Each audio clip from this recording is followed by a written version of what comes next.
देखी के बीमारी सबके जीव घबराता।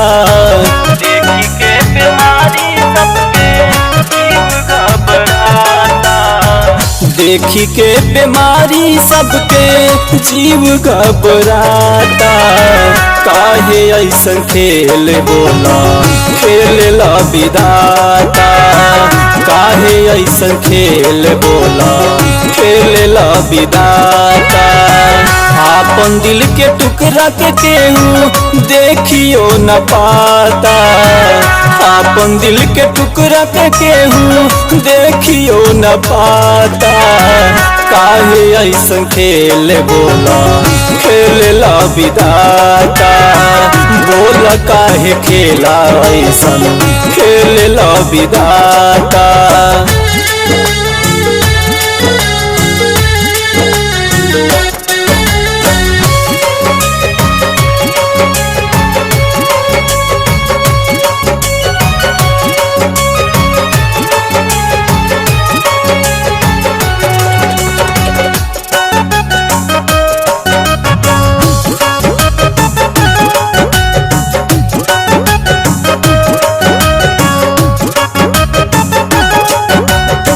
लइका या से आने या बुढ़ के भइले दारोगावा।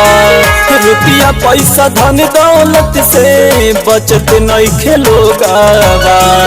रुपया पैसा धन दौलत से बचत नइखे लोगावा। लइका या से आने या बुढ़ के भइले दारोगावा। रुपया पैसा धन दौलत से बचत नइखे लोगावा। बेटवा के अर्थी रोई ले जाल पापा। बेटवा के अर्थी रोई ले जाल पापा। काहे ऐसन खेल बोला खेलेला विधाता। बोला काहे खेला ऐसन खेलेला विधाता।